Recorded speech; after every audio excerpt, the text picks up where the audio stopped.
Yes, this is a Suzuki engine that is well and truly cooked. Jack, you do the explaining.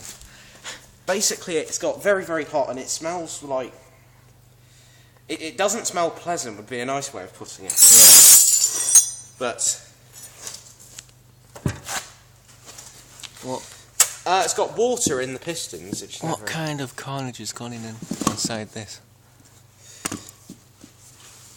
That smells even more burnt. It does.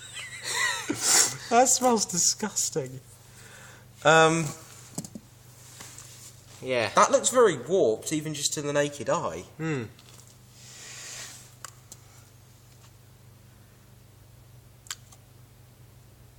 Yeah.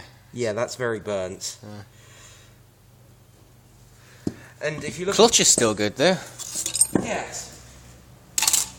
If you actually look in the combustion chambers, there is a quite substantial amount of water. Why? And there's quite a pronounced lip on that as well. But more importantly, I can't see any notice of a head gasket. That's true, actually. No, it's become fried onto this. Oh.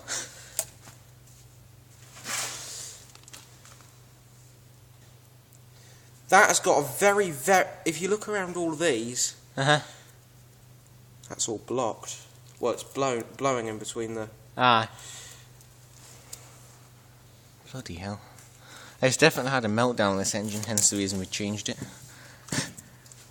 But anyway, we'll do more stripping and... Yeah, and there was also... what did it do? It buggered the aluminium. Wasn't it the exhaust port or something? Oh, yes, the exhaust port.